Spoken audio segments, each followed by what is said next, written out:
Good morning dear students, मैं आपका mentor प्राग्ञ Sharma स्वागत करता हूं कोही इंटरनेशनल स्कूल के ऑनलाइन प्लेटफॉर्म पर।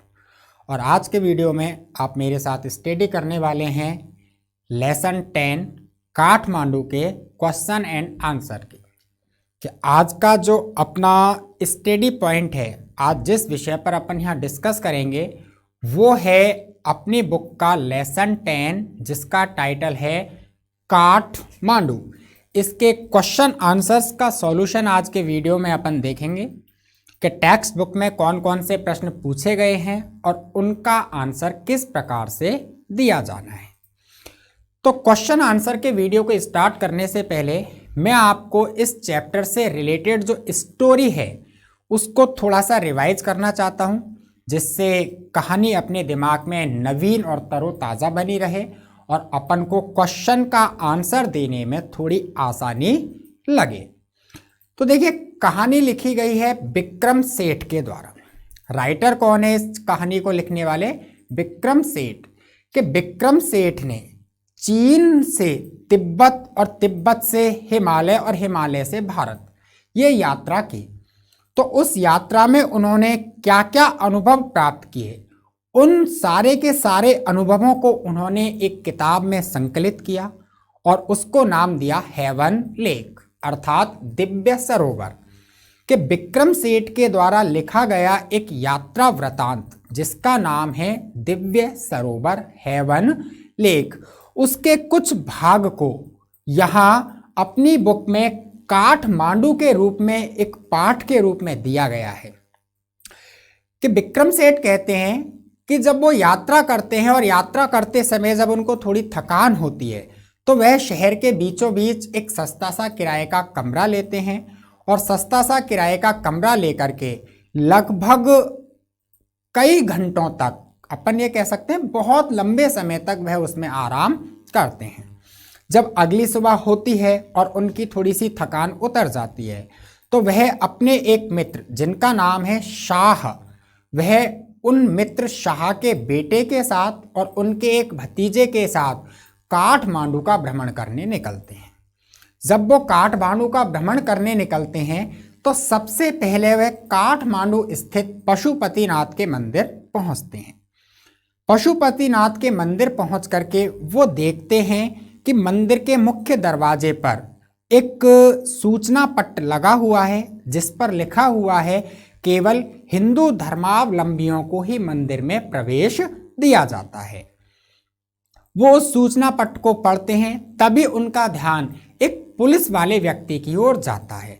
वह पुलिस वाला जो व्यक्ति होता है कुछ अंग्रेज व्यक्तियों को, ऐसे अंग्रेज व्यक्ति जो कि केसरिया रंग के या भगवा रंग के वस्त्रों को धारण किए हुए हैं, वह पुलिस वाला उन अंग्रेज व्यक्तियों को मंदिर में जाने से रोकता है। वे अंग्रेज अर्थात पाश्चात्य संस्कृति को मानने वाले लोग अपने आप को हिंदू बताकर मंदिर में प्रवेश लेने के लिए संघर्ष कर रहे हैं, लेकिन वह पुलिस वाला उनसे बिल्कुल सहमत नहीं होता है और उनको हिंदू मानने के लिए तैयार नहीं होता और मंदिर में प्रवेश की अनुमति नहीं देता। तभी उनका ध्यान आकर्षित होता है दो बंदरों की लड़ाई पर। कि वहां मंदिर परिसर में, पशुपतिनाथ का जो मंदिर परिसर है, उस मंदिर परिसर में दो बंदर आपस में लड़ाई प्रारंभ कर देते हैं। वह दोनों आपस में बहुत ज़्यादा गुत्थम गुत्था होते हैं और लड़ते लड़ते एक बंदर एक शिवलिंग पर कूद जाता है और शिवलिंग पर कूदने के बाद वह नीचे एक नदी प्रवाहित हो रही है, नदी बह रही है जिसका नाम है बागमती। वह शिवलिंग पर कूदने के बाद चीखता हुआ बागमती नदी तक पहुंच जाता है। दूसरा बंदर उस पहले वाले बंदर का बागमती नदी तक पीछा करता है।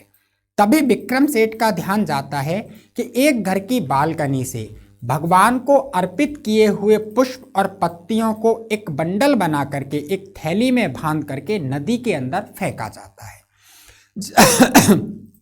जब विक्रम सेठ भगवान को अर्पित जो पुरानी भेंट है उसको नदी में गिरता हुआ देखते हैं, तभी उनका ध्यान जाता है कि नदी के किनारे पर एक शव का अंतिम संस्कार किया जा रहा है। इस प्रकार से वह पशुपतिनाथ के मंदिर का वर्णन करते हैं। तो मुख्य रूप से वो ये कहना चाहते हैं कि उन्होंने ये सारी की सारी चीजें पशुपतिनाथ के मंदिर में देखी। वहां अनेक धर्मावलंबी थे, अनेक धर्मों को मानने वाले अनुयायी थे, लेकिन हिंदू लोग ही मंदिर के अंदर प्रवेश के पात्र थे या योग्य थे। तो वो ये कहते हैं कि पशुपतिनाथ के मंदिर में एक ट्राइबल कंफ्यूजन, मतलब पूरी तरह से अस्त व्यस्तता का, जिसे अपन कह सकते हैं आपाधापी का, बड़ी ही हड़बड़ी का माहौल नजर आता है। बहुत ही ज्यादा शोर शराबा होता है। टेप रिकॉर्डर पर, रेडियो पर गाने बहुत तेज आवाज में बजाए जाते हैं। वहां पर वस्तुओं को बेचने वाले फेरी वाले तेज तेज आवाज लगा करके अपने सामान को बेचते हैं। इधर उधर से आने वाले जो वाहन हैं, उन वाहन के हॉर्नों की आवाज उनको सुनाई देती है। गाय इधर उधर से निकलने वाले वाहनों को एक प्रश्न पूछती हुई निगाह से निहारती हुई दिखाई देती हैं। कुछ समय पशुपतिनाथ मंदिर में व्यतीत करने के बाद वो भ्रमण के लिए जाते हैं बुद्धनाथ स्तूप। बुद्धनाथ स्तूप जो कि बौद्ध धर्मावलंबियों के लिए एक बहुत ही पवित्र और एक बहुत ही धार्मिक जगह है।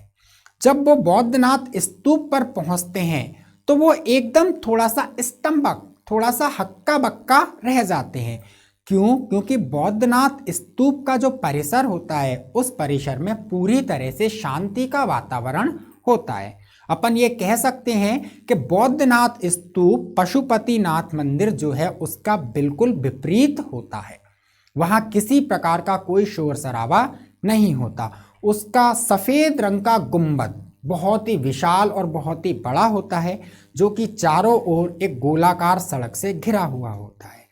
उस गुंबद के बाहरी किनारे पर तिब्बती अप्रवासी जो होते हैं उनकी दुकानें होती हैं, जिन दुकानों से विभिन्न प्रकार की सामग्रियां खरीदी जा सकती हैं।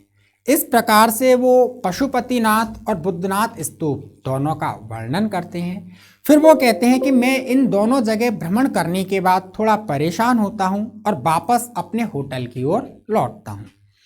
जब मैं अपने होटल की ओर लौटता हूं तो मैं मुख्य चौराहे पर आता हूं और मुख्य चौराहे पर आकर मैं देखता हूं कि एक बांसुरी विक्रेता जो है वह अपने हाथ में एक पोल को, एक पाइप को लेकर खड़ा हुआ है, जिसके पाइप से 50-60 बांसुरियां सेही के कांटों की भांति प्रत्येक दिशा को इंगित होती हैं। अर्थात बांसुरी विक्रेता के हाथ में जो पाइप होता है, उस पाइप पर लगभग 50-60 प्रकार की जो बांसुरियां होती हैं, वह 50-60 विभिन्न प्रकार की बांसुरियां अलग अलग दिशाओं में इंगित होती हैं। तो ऐसा लगता है जैसे तो माना कि सेही नामक जो जानवर है उसके कांटे निकले हुए हैं। वह बड़े ही ध्यानपूर्वक उस बांसुरी विक्रेता को देखते हैं। वह बांसुरी विक्रेता कभी कभी उस पोल को अपने हाथ में उठाता है और कभी कभी उसको जमीन पर टिका देता है। थोड़ी ही देर के बाद वो ध्यान देते हैं कि बांसुरी विक्रेता जो होता है वह अपनी उन विभिन्न बांसुरियों में से एक बांसुरी को निकालता है और धीरे धीरे बड़े ही ध्यान मग्न होकर के एकदम तल्लीन अवस्था में उसको बजाने लग जाता है। इतने में ही कोई ग्राहक आता है, उससे बांसुरी खरीदता है और चला जाता है। बांसुरी विक्रेता वापस अपने उसी काम को करने लगता है, बांसुरी बजाता है। कभी कभी वह बांसुरी बजाना बंद भी करता है और बंद करने के बाद समीप ही खड़े एक फल विक्रेता से बातचीत भी करता है। तो विक्रम सेठ उसकी इस स्थिति को देख करके मन ही मन विचार करते हैं कि शायद यही इसका आजीविका चलाने का, पुराने समय से व्यापार करने का तरीका रहा हो। क्लियर है? फिर विक्रम सेठ जो होते हैं वो ये कहते हैं कि बांसुरी जो है, बांसुरी की आवाज़ में जब भी सुनता हूँ तो मेरे अंदर पता नहीं क्या होता है। मैं उस बांसुरी की आवाज़ से दूर होना चाहता हूँ, लेकिन इसमें मुझे बहुत ही ज़्यादा कठिनाइयाँ महसूस होती हैं। अर्थात मैं दूर होने की इच्छा तो जताता हूँ, लेकिन बांसुरी की आवाज़ में पता नहीं क्या जादू है कि मैं उससे दूर नहीं हो पाता। विक्रम सेठ कहते हैं कि मैंने पहले भी काफ़ी यात्राएं की हैं और उन यात्राओं के बाद मैं घर लौट कर आया हूँ, और घर लौटने पर मैंने इस प्रकार से छोटी छोटी चीज़ों पर ध्यान नहीं दिया, लेकिन इस बार पता नहीं क्यों मैं इन चीज़ों पर ध्यान दे रहा हूँ। मुझे ऐसा लगता है कि बांसुरी जो है वह सार्वभौमिक है। उसके स्वर, उसके वाक्य, उसकी धुन, उसके ताने संपूर्ण मानवता को, पूरी की पूरी मानव जाति को एकजुट करने का काम करते हैं। इसीलिए विक्रम सेठ कहते हैं कि इस संसार में कोई भी ऐसी संस्कृति नहीं है जिस संस्कृति की अपनी स्वयं की कोई बांसुरी ना हो। वह बतलाते हैं कि चीन की तेज आवाज़ बजने वाली बांसुरी है, भारतीय शास्त्रीय संगीत की जोर से फूंक देकर बजाने वाली बांसुरी है, जापान की शकुहाची नामक बांसुरी है। इन सभी बांसुरियों को अलग अलग तरीके से बजाया जाता है। इन सभी बांसुरियों को बजाए जाने का अपना एक अलग ही गुण और कौशल होता है। बांसुरी को बजाने के लिए फूंक की आवश्यकता होती है, विराम की आवश्यकता होती है और सांस लेने की भी आवश्यकता होती है। इस प्रकार से विक्रम सेठ काठमांडू में अपनी यात्रा का वर्णन करते हैं। अब अपन चलते हैं इस लेसन के क्वेश्चन आंसर की ओर। तो लगातार आप मेरे साथ बने रहिए। मैं आपको इस लेसन से रिलेटेड फर्स्ट क्वेश्चन शो करता हूं कि इस लेसन में फर्स्ट क्वेश्चन क्या पूछा गया है। देखिए, चैप्टर 10 टाइटल है काठमांडू। क्लियर है। अब इस चैप्टर का जो फर्स्ट क्वेश्चन है वो है अपने सामने, नेम द 2 टेम्पल्स, 2 मंदिरों के नाम बतलाइए the author visited in Kathmandu, जिनको लेखक काठमांडू में घूमता है। अर्थात लेखक के द्वारा काठमांडू नामक जगह पर कौन कौन से 2 मंदिरों का भ्रमण किया गया, उन 2 मंदिरों के नाम बतलाइए। तो देखिए, आंसर है the 2 temples the author visited in Kathmandu. The 2 temples, 2 मंदिर, द ऑथर विजिटेड, जो लेखक ने घूमे, इन काठमांडू, काठमांडू में वरदा पशुपतिनाथ टेम्पल, पशुपतिनाथ का मंदिर था, एंड द बुद्धनाथ स्तूप, और बुद्धनाथ स्तूप था। अर्थात लेखक के द्वारा काठमांडू में पशुपतिनाथ मंदिर, जो कि हिंदू धर्मावलंबियों का बहुत ही पवित्र स्थान है, वह, और बुद्धनाथ स्तूप, जो कि बौद्ध धर्म के मानने वाले लोगों के लिए बहुत ही धार्मिक और पवित्र स्थान है। ये 2 मंदिर काठमांडू में लेखक के द्वारा भ्रमण किए गए। क्लियर है। ये पहला क्वेश्चन पूरा होता है अपन का। अपन चलते हैं दूसरे क्वेश्चन की ओर। तो देखिए, इस बुक का जो सेकंड क्वेश्चन है वो इस प्रकार से है, द राइटर सेज, लेखक कहता है, लेखक अर्थात विक्रम सेठ कहते हैं, all this I was down with Coca Cola, all this, इन सब चीजों को, विक्रम सेठ ने कहा है चैप्टर में कि ऑल दिस, इन सब चीजों को, आई वास डाउन, मैं चट कर गया। वास डाउन का मतलब खा लेना, हजम कर लेना, चट कर लेना, कि इन सारी चीजों को मैं पचा गया with coca cola, coca cola नामक पेय पदार्थ के साथ। What does all this refer to, यहां पर ऑल दिस किसके लिए आया है, कि क्वेश्चन में जो ये वर्ड आया है ऑल दिस, तो लेखक ने कहा कि मैं इन सभी को कोको कोला नामक पेय पदार्थ के साथ हजम कर गया। तो सभी, ये सभी, इन सभी, ये किसके लिए आया है। तो देखिए, आंसर है all this refers to a bar of merge pen, कि ऑल दिस यहां पर रेफर्स, दर्शाता है, प्रस्तुत करता है, किसको प्रस्तुत करता है, a bar of merge pain. Bar of merge pain मैंने बतलाया था, बार ऑफ मर्ज पेन का मतलब है एक बर्फी जैसी मीठी मिठाई, एक चौकोर बर्फी जैसी बादाम की बनी हुई मीठी मिठाई, उसको नाम दिया गया है बार ऑफ मर्ज पेन। तो यहां पर इन सभी, यह शब्द बार ऑफ मर्ज पेन के लिए, एक corn on the cob roasted in a charcoal stove. अब इसको समझो, एक कॉर्न, एक भुट्टा, ऑन द कॉब, मक्के का, रोस्टेड, सेका गया, इन a charcoal stove, charcoal stove लकड़ी की अंगीठी, चारकोल स्टोव मतलब लकड़ी की अंगीठी, कि यहां पर इन सभी चीजों को, जो ये शब्द है, यह शब्द बार ऑफ मर्ज पेन के लिए, और एक corn on the cob roasted in a charcoal stove, कि एक मक्के का भुट्टा जिसको लकड़ी की अंगीठी पर सेका गया था, रब्ड विद साल्ट, जिस भुट्टे के ऊपर रब्ड रगड़ा गया था, साल्ट नमक, चिली पाउडर मिर्ची का पाउडर, एंड लेमन और नींबू। A couple of love story, एक लव स्टोरी प्रेम कहानियों को वर्णित करने वाली comics, and a reader digest और रीडर डाइजेस्ट। तो इन सभी जो ये शब्द है ये किसके लिए आया, ये इन चार चीजों के लिए आया। पहली चीज है बार ऑफ मर्जपेन, दूसरी चीज है corn on the cob roasted in a charcoal stove, third चीज है couple of love story comics, और फोर्थ चीज है रीडर डाइजेस्ट। लेखक ने इन सभी को कोको कोला नामक पेय पदार्थ के साथ हजम कर लिया था। क्लियर है? इस प्रकार से ये दूसरा क्वेश्चन कंप्लीट हुआ। अब अपन चलते हैं तीसरे क्वेश्चन की ओर। तो देखिए इस चैप्टर का तीसरा क्वेश्चन है, what does Vikram Seth compare to the quills of a porcupine. Quills का मतलब कांटे, और पर्क्यूपाइन का मतलब होता है सेही नामक जानवर या पक्षी, सेही नामक पक्षी। तो देखिए what does Vikram Seth compare, Vikram Seth तुलना करते हैं to the quills of a porcupine, सेही के कांटों से।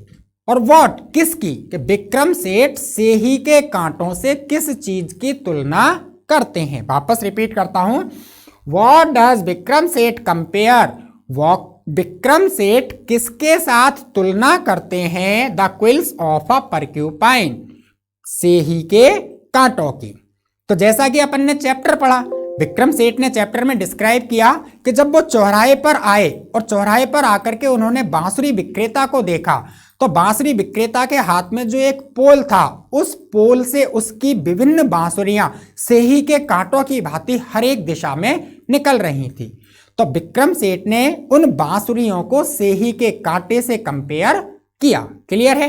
तो देखिए आंसर क्या है, विक्रम सेठ कंपेयर्स, विक्रम सेठ तुलना करते हैं द 50 और 60 बांसुरी, लगभग 50 या 60 बांसुरियों की, प्रोड्यूसिंग इन ऑल डायरेक्शन, जो हर दिशा में प्रोड्यूसिंग निकल रही हैं, फ्रॉम द बंबू, एक बांस से, made pole to the quills of a porcupine, और उन्होंने उस बांस को पर्क्यूपाइन के कांटों को रूप ले लिया है। वापस पढ़ें, विक्रम सेठ कंपेयर द 50 और 60 बांसुरी, विक्रम सेठ लगभग 50 या 60 बांसुरियों की तुलना करते हैं, प्रोड्यूसिंग इन ऑल डायरेक्शन, जो कि हर दिशा में निष्कासित है, from the bamboo, made pole to the quills of a porcupine, जो कि एक बांस से निकली हुई है। क्लियर है? आ गई बात समझ में? इस प्रकार ये थर्ड क्वेश्चन कंप्लीट होता है। अब अपन चलते हैं इस चैप्टर से रिलेटेड चौथे क्वेश्चन की ओर। तो देखिए इस चैप्टर का फोर्थ क्वेश्चन जो है वो इस प्रकार अपने सामने है, नेम 5 काइंड ऑफ फ्लूट्स, 5 प्रकार की बांसुरियों के नाम बताइए।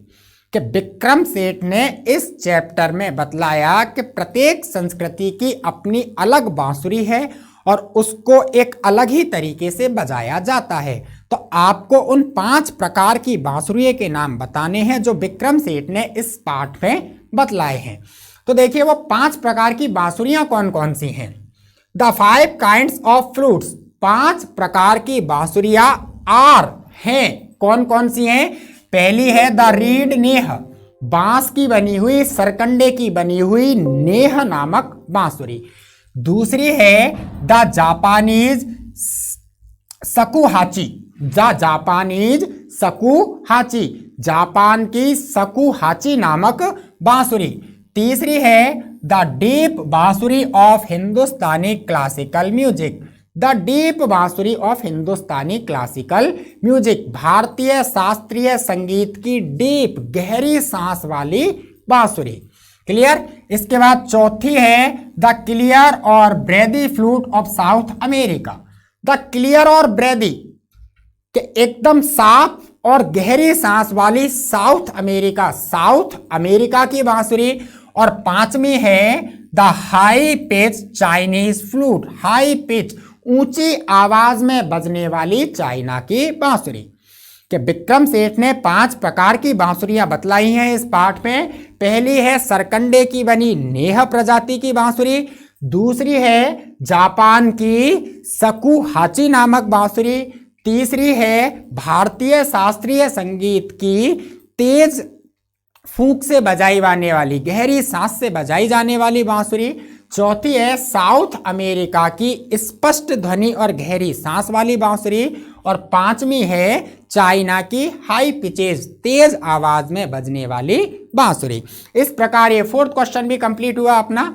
अब अपन चलते हैं इसके सेकंड सेक्शन की ओर, ठीक है, जो थोड़ा सा लेंदी है, थोड़ा मेजर है, इससे बड़े आंसर हैं उस सेक्शन में। तो देखिए सेकंड सेक्शन का फर्स्ट क्वेश्चन है अपने पास, what difference does the author note, what difference does the author note between the flute seller and the other hawker.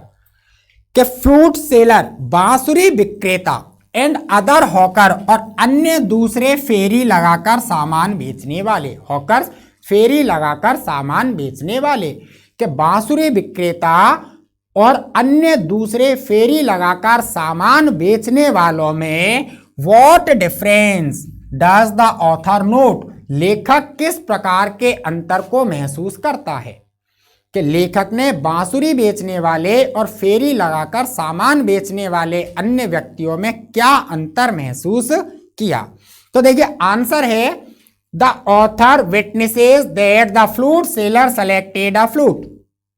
Author witnesses, witnesses का मतलब वैसे होता है गवाह बनना, क्या होता है गवाह बनना, लेकिन यहां पर है ऑथर जो लेखक है, विटनेसेस देखता है, लेखक आकलन करता है, लेखक महसूस करता है, या लेखक आत्मसार करता है, या लेखक अवलोकन करता है, जो चाहो आप अर्थ लगा सकते हो।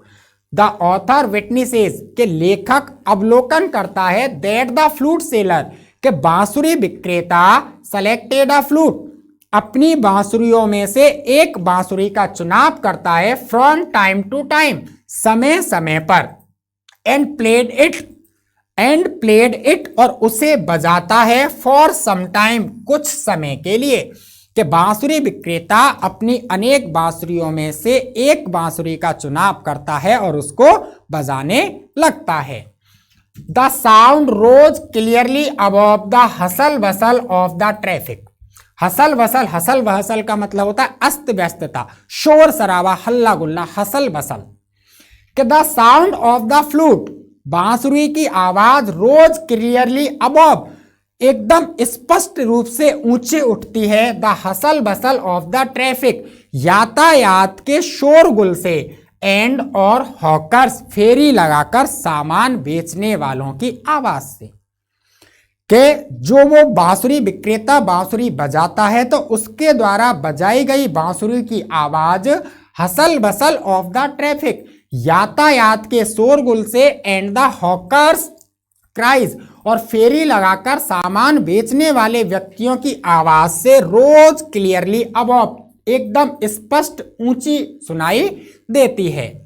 व्हाइल जबकि the flute seller played slowly, flute seller जो बांसुरी विक्रेता है प्लेड स्लोली, वो बहुत मध्यम गति से, बहुत धीमे धीमे, मेडिटेटिवली बहुत चिंतनपूर्ण तरीके से, बहुत मग्नपूर्ण तरीके से, विदाउट एक्सेसिव डिस्प्ले बिना किसी एक्सेसिव डिस्प्ले अत्यधिक दिखावे के, the hawkers shouted out their wares बजाता है, और द हॉकर्स जबकि जो फेरी लगाकर सामान बेचने वाले हैं, शाउटेड आउट देयर वेयर्स अपने वेयर्स व्यापार को, अपनी वस्तुओं को बेचने के लिए जोर से चिल्लाते हैं।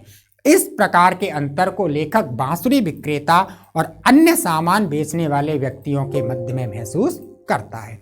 तो ये फर्स्ट क्वेश्चन कंप्लीट हुआ। चलते हैं सेकंड सेक्शन के सेकंड क्वेश्चन की ओर। तो सेकंड सेक्शन का सेकंड क्वेश्चन इस प्रकार है, what is the belief at Pashupatinath about the end of Kalyug. About the end of Kalyug, Kalyug के अंत के बारे में, about the end of Kalyug, Kalyug के अंत के बारे में, what is the belief at Pashupatinath, Pashupatinath मंदिर के क्षेत्र में क्या मान्यता है, क्या धारणा है, क्या विश्वास है। कि पशुपतिनाथ मंदिर का जो क्षेत्र है उस क्षेत्र में कलयुग के अंत के बारे में कौन सा विश्वास कायम है, कौन सी चीज है जो फैली हुई है? तो देखिए आंसर है एट पशुपतिनाथ। पशुपतिनाथ क्षेत्र में there is a small shrine, एक छोटा सा मंदिर है, that protrude from the stone platform on the river bank, जो कि प्रोट्रूड का मतलब उभरा हुआ है, कि पशुपतिनाथ मंदिर के क्षेत्र में एक छोटा सा मंदिर है, that protrude from the stone platform, जो कि स्टोन प्लेटफॉर्म एक पत्थर के चबूतरे के रूप में प्रोट्रूड उभरा हुआ है, बाहर निकला हुआ है, ऑन द रिवर बैंक, नदी किनारे पर। द बिलीफ इज दैट, ये मान्यता है, द बिलीफ ये विश्वास है, अर्थात ऐसा माना जाता है, व्हेन इट इमर्ग फुली, कि जब वह स्टोन प्लेटफॉर्म पत्थर का चबूतरा इमर्ग फुली पूरी तरह से बाहर आ जाएगा, पूरी तरह से दिखाई देने लगेगा, द गॉडेस इनसाइड, इसके अंदर की देवी विल एस्केप, बच निकलेगी, आजाद हो जाएगी, and the evil period of Kaliyug will end on the earth, और धरती पर से, पृथ्वी पर से इविल पीरियड ऑफ कलयुग, कलयुग रूपी जो बुरा समय है, विल एंड, उसका अंत हो जाएगा। कि क्या मान्यता है कि नदी के किनारे पर एक छोटा सा मंदिर है, जो कि एक पत्थर के चबूतरे के रूप में उभरा हुआ है, और जिस दिन वह पूरा निकल आएगा, उस दिन उसके अंदर की जो देवी है वह मुक्त होगी, आजाद होगी, और उसी दिन इस धरती से कलयुग रूपी बुरे समय का अंत हो जाएगा। क्लियर है? इसके बाद चलते हैं अपन थर्ड क्वेश्चन की ओर। तो देखिए थर्ड क्वेश्चन जो है वो इस प्रकार से है इस लेसन का,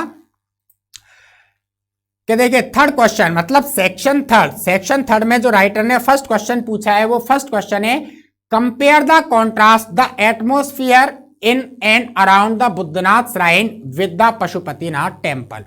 कि compare the contrast, compare and contrast, तुलना करो, एंड विरोधाभास, कॉन्ट्रास्ट विरोधाभास दर्शाओ, एटमोस्फियर वातावरण का, इन अंदर, राउंड चारों ओर, द बुद्धनाथ श्राइन बुद्धनाथ मंदिर के, विद पशुपतिनाथ टेम्पल पशुपतिनाथ मंदिर के साथ। कि पशुपतिनाथ मंदिर के साथ बुद्धनाथ स्तूप जो है उसकी तुलना करनी है, कि पशुपतिनाथ के अंदर और बाहर कैसा वातावरण है, और बुद्धनाथ स्तूप के अंदर और बाहर कैसा वातावरण है। तो दोनों ही स्थानों के अंदर और बाहर के वातावरण की तुलना भी करनी है, और कॉन्ट्रास्ट विरोधाभास की स्थिति भी दर्शानी है। तो देखिए आंसर है the atmosphere S Pashupatinath temple was one of noise. कि पशुपतिनाथ मंदिर में एटमोस्फियर जो वातावरण था, वो वातावरण वन ऑफ नॉइज, शोरगुल का वातावरण था। चॉस एंड कंफ्यूजन, पूरी तरह से उलझन भरा, कंफ्यूजन उलझन भरा अर्थात पूरी तरह से अस्त व्यस्तता का माहौल था। The worshippers were trying to get the priest attention, worshippers जो उपासक थे, वर्शिपर्स जो पूजा करने वाले व्यक्ति थे, जो उपासक थे, जो भक्तगण थे, वर ट्राइंग वो कोशिश कर रहे थे, to get the priest attention पुजारी के ध्यान को आकर्षित करने की, एंड और other were pushing their way to the front, and other और अन्य दूसरे व्यक्ति जो थे, were pushing their way to the front, सामने जाने के लिए अन्य व्यक्तियों को धक्का दे रहे थे। सेफ्रॉन क्लेड वेस्टनर्स, सेफ्रॉन क्लेड केसरिया वस्त्रों को धारण किए हुए वेस्टनर पाश्चात्य धर्मावलंबी वर ट्राइंग टू एंटर, मंदिर के अंदर जाने की कोशिश कर रहे थे। मंकीज वर फाइटिंग, बंदर जो थे, were fighting adding to the chaos and general noise, के बंदर जो थे वो बंदर लड़ करके जर्नल नॉइज जो सामान्य शोरगुल था, उस शोरगुल में एडिंग वृद्धि कर रहे थे। A cross was being submitted on the bank of the river Bagmati, और on the bank of river Bagmati, Bagmati नदी के किनारे एक क्रॉस वाज बीइंग सबमिटेड, एक शव का अंतिम संस्कार किया जा रहा था। ऑन द कॉन्ट्रेरी, अगर इसके विपरीत देखा जाए, इसकी तुलना की जाए, तो इसकी तुलना में एकदम विपरीत काम था। The Baudhnath stupa was quite shrine and peaceful, Baudhnath जो मंदिर था, बुद्धनाथ जो स्तूप था, वह क्वाइट पीसफुल पूरी तरह से शांतिपूर्ण था, स्टिलनेस, पूरी तरह से शांतिपूर्ण वातावरण का था। There was sense of stillness, वहां शांति का भाव था। एंड और serenity about the Buddhist shrine, और उस serenity about the Buddhist shrine, Buddha मंदिर जो था उस मंदिर में पूरी तरह से भावुकता का भाव था। क्लियर है? तो इस प्रकार ये थर्ड सेक्शन का फर्स्ट क्वेश्चन कंप्लीट हुआ अपना। अब अपन चलते हैं सेकंड सेक्शन की ओर। तो थर्ड सेक्शन का सेकंड क्वेश्चन है, how does the author describe Kathmandu busiest street. Kathmandu busiest street, Kathmandu की बिजिएस्ट व्यस्ततम सड़कों को how does the author describe, लेखक किस प्रकार बतलाता है। अर्थात काठमांडू की व्यस्ततम सड़कों का लेखक ने वर्णन किस प्रकार किया है। तो देखिए आंसर है, along Kathmandu's narrowest and busiest street there was small shrine and flowers adorned deities। along Kathmandu's narrowest and busiest street, के काठमांडू में सकड़ी सकड़ी और भीड़ भरी गलियों के साथ there were small shrines, छोटे छोटे मंदिर हैं, एंड फ्लावर्स अडॉर्न्ड डेटीज, और उन मंदिरों में फ्लावर अडॉर्न्ड, फूलों से सुसज्जित डेटीज, प्रतिमाएं हैं। कि काठमांडू की भीड़ भरी और सकड़ी सकड़ी जो गलियां हैं, उन गलियों में देयर वर स्मॉल श्राइन्स, छोटे छोटे मंदिर थे, और वो सभी मंदिर फ्लावर अडॉर्न्ड डेटीज, फूलों से सुसज्जित मूर्तियों से भरे हुए थे। Apart from these there were fruit seller, इसके अलावा, अपार्ट फ्रॉम दीज, के इन चीजों के अलावा, देयर वर फ्रूट सेलर, वहां फल विक्रेता भी थे, फ्लूट सेलर, बांसुरी विक्रेता भी थे, हॉकर्स ऑफ पोस्ट कार्ड, फेरी लगाकर पोस्ट कार्ड बेचने वाले भी थे, shop selling western cosmetics, western cosmetic, पाश्चात्य संस्कृति के सौंदर्य प्रसाधन को बेचने वाली दुकानें थीं, फिल्म रोल बेचने वाले व्यक्ति थे, चॉकलेट बेचने वाली दुकान थी, कॉपर यूटेंसिल, तांबे के बर्तनों को बेचने की दुकान थी, एंड नेपालीज एंटिक्स, और नेपाल की दुर्लभ चीजों को बेचने की भी दुकानें थी। The sounds he heard, the sounds, वो आवाजें ही हियर्ड, जो लेखक ने सुनी, वर फिल्म सॉन्ग, फिल्मों के गाने थे, that were ब्लेरिंग out from the radio, जिनको रेडियो पर बजाया जा रहा था, कार हॉर्न्स, कार के हॉर्न की आवाजें लेखक ने सुनी, बाइसिकल बेल्स, साइकिल की घंटियों की आवाजें लेखक ने सुनी, vendors shouting out their wares, और वेंडर्स जो फेरी वाले थे, साउटिंग आउट देयर वेयर्स, अपने व्यापार के लिए, अपनी चीजों को बेचने के लिए आवाज लगा रहे थे, चिल्ला रहे थे, वो आवाजें भी लेखक ने सुनी। ही आल्सो सा a flute seller, flute seller, उसने एक बांसुरी विक्रेता को भी देखा, विद मैनी बांसुरी, जिसके पास अनेक बांसुरियां थीं। He contrast the shrine music produced by the flute seller with the cries of the hawkers, के ही कॉन्ट्रास्ट, वह विरोधाभास दर्शाता है। Serene music produced by the flute seller, वो एक धीमी गति का संगीत, एक धीमी गति की आवाज जो कि बांसुरी विक्रेता ने उत्पन्न की थी, with the cries of hawkers, फेरी लगाकर सामान बेचने वालों की आवाज से। अर्थात लेखक इन सब के माध्यम से फेरी लगाकर सामान बेचने वालों के आवाज की एकदम विपरीत स्थिति उस बांसुरी विक्रेता की आवाज से लगाता है। क्लियर है? इस प्रकार ये सेकंड क्वेश्चन कंप्लीट हुआ। चलते हैं इस सेक्शन के थर्ड क्वेश्चन की ओर। तो देखिए इस सेक्शन का जो थर्ड क्वेश्चन है वो इस प्रकार है अपने सामने, to hear any flute is to be drawn into the commonality of all mankind. लेखक कहता है टू हियर एनी फ्लूट, किसी भी बांसुरी की आवाज को सुनना, is to be drawn into the commonality of all mankind, संपूर्ण मानव जाति को एकजुट करना है। कि किसी भी बांसुरी की आवाज को सुनने का मतलब संपूर्ण मानव जाति को समग्रता में लाना है, एकजुट करना है। Why does the author say this, लेखक ऐसा क्यों कहता है? तो देखिए आंसर है, the author considered flute music to be universal and meet particular. कि ऑथर कंसीडर्स, ऑथर ये मानता है, कंसीडर मानना समझना, कि लेखक ये मानता है कि फ्लूट म्यूजिक, बांसुरी का संगीत जो है, to be universal and meet particular, एक सार्वभौमिक है और अपने आप में विशिष्ट है। लेखक ये मानता है कि बांसुरी की आवाज अपने आप में सार्वभौमिक और विशिष्ट होती है। Every culture has its flute, हर संस्कृति के पास अपनी स्वयं की एक बांसुरी है। Each kind of flute has a specific fingering and compass, प्रत्येक प्रकार की बांसुरी का हैज अ स्पेसिफिक फिंगरिंग, उंगली रखने का और हटाने का एक विशेष गुण है, और प्रत्येक प्रकार की बांसुरी का एक अलग ही कंपास है, एक अलग ही फैलाव या विस्तार है।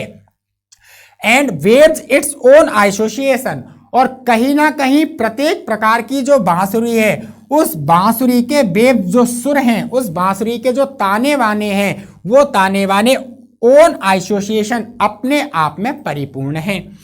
द ऑथर बिलीव्स, लेखक ये मानता है, that in spite of difference in caste, culture, religion and rain, के in spite of difference in caste, जाति के जो मतभेद है, जाति का जो अंतर है, कल्चर जो संस्कृति का अंतर है, रिलीजन जो धर्म का अंतर है, एंड रेन और जो क्षेत्र का निवास का जो अंतर है, उस अंतर के बावजूद all human being are the same, सारे के सारे आदमी एक हैं।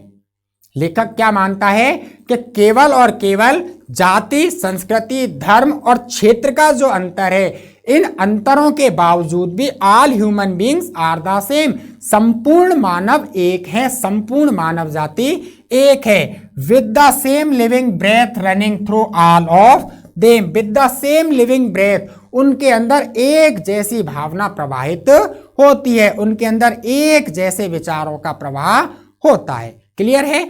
इस प्रकार ये थर्ड क्वेश्चन भी कंप्लीट हुआ।